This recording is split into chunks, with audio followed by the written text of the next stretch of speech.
Well, alright guys, I'm doing a little bit of late night building. This is my FX-79, of course. I just had a basic setup in it yesterday, and I was flew around for about 45 minutes. It's a great flying airplane, so I basically put about 3 packs through this just as a standard airplane. No FPV, no flight controller, or anything like that. So I'm just going to go over what I did and why I did some of the things that I did, and we'll check it out.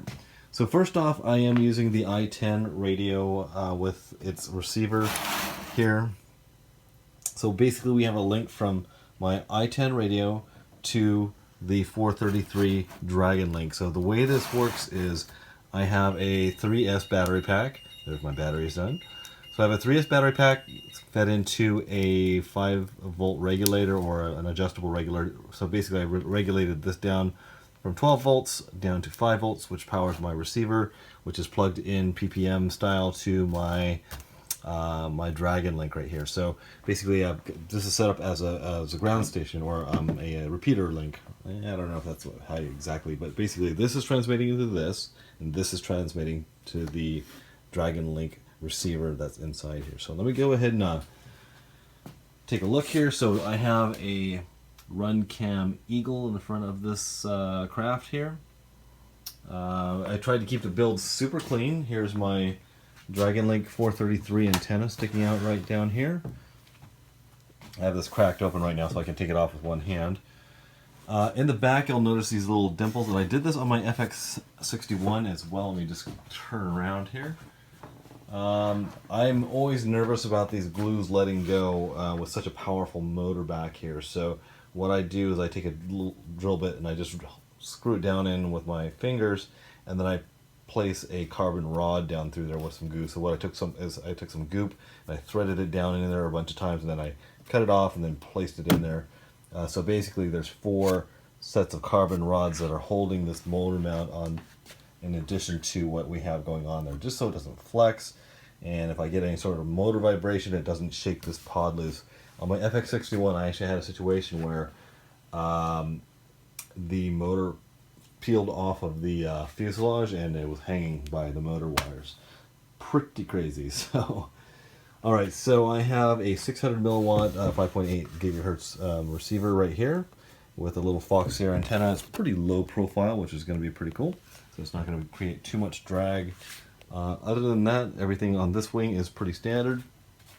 So let's go ahead and pop off the massive bay here, like that. Alright, so this battery pack, when it is balanced, is actually, it has to get slid right about there.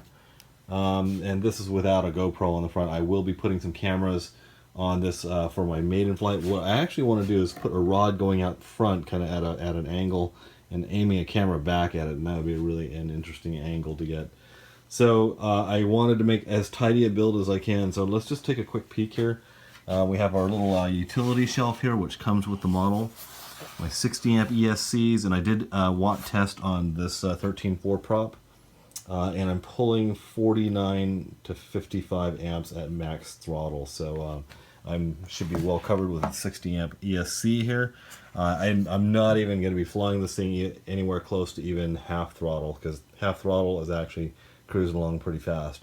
I am running 4S, and this is the 3542 1000 milliamp Turning G Aerostar motor, and it does hang back a little bit. I noticed that this doesn't fit all the way onto the shaft here.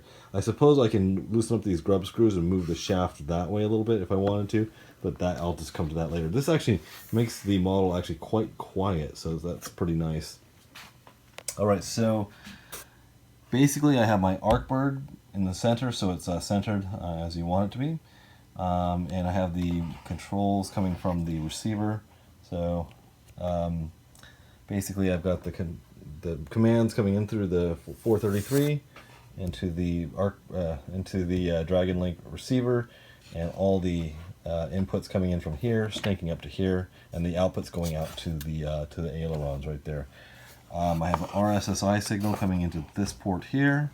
My current sensor is right here with my battery connector, and this is the video in and video out right here. So I'm going to show you what I did with these side hatches. I took this idea from someone that was on YouTube who did this as well. So these are not glued in. These are, you can actually pull these out just like that, and you can see, if you could look really closely, that there's these little clear plastic Lexan pieces right here that I glued into the center of these shelves. There's a little line that you basically scribe on right there, and you cut along that line. And there's a corresponding line. You can see where I put the ballpoint pen right there. Here's my GPS unit for the Arcbird. So we have this. So this basically, it's got 3 spots. It connects here, here, and here. And it is a, once this gets in there, it is a solid connection. So let me just put this back here.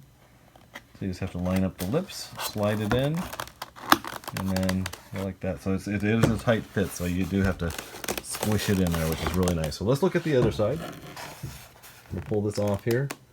Same exact way, just like that. And I have my 600 milliwatt Quantum Elite VTX in there with the Foxy Air antenna. So I am going to use a FPV monitor and goggles at the same time, so I'll have a long range antenna on both, a long range and a short range, because I do have diversity on my goggles as well. So I'll have a 10-turn helical on my goggles, along with just a mushroom antenna. So, all right, so that is my whole setup. Let's take a look at the bottom of the wing. So basically, the line for the 433 dipole antenna here, it comes out of here, underneath, across to here, and then down the spar tube underneath, and I cut a little escape to come over here. And I have 2 holes here, a larger one that I had to put the larger end of the wire through, and then a smaller one that takes the antenna through, just like that. So I do like to have this raised up so that when you land, this doesn't get too chewed up, and it's just a little bit longer than the length of the airplane here, so as far as the height goes, so it'll get bent back a little bit, but it'll just spring right back. So actually, let me take this airplane and I'm going to flip this bad boy over. I'm going to take this battery pack because this is the one I haven't put Velcro on the back, so that one does slide around. So once again, there's my current sensor that's right there. That's the V2 version that can take from 3 to 6 volts, excuse me. So let me flip this bad boy over. All right, just set it down, nice and easy here. So I talked to a couple guys that are FX-79 fans, and they said yes, go ahead and put in the flaps. It does help slow the thing down when you do crow braking, so I think I will do that eventually.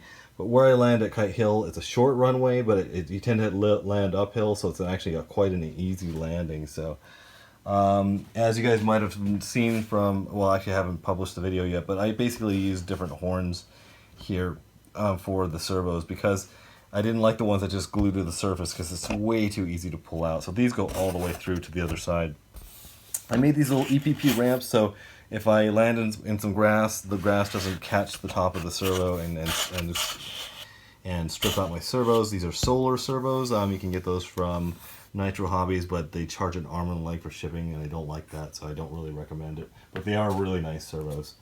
So I went ahead and I took tape and I just taped over the air gap here just to make the FX-79 a little bit more slippery through the air. Same thing here with the servo pocket. And the line coming from here, it was just a little too long, so instead of going straight across, I just did a little and if I need to take the wing off, which I probably don't want to take the wing off because it actually fits in my car just fine. I do have to put the seat down, but you just this is the only connection that you have to really take off. So you unscrew here, and then disconnect right there. So pretty easy here. I love these handholds. Hand holding it here and putting your finger here is great for launching.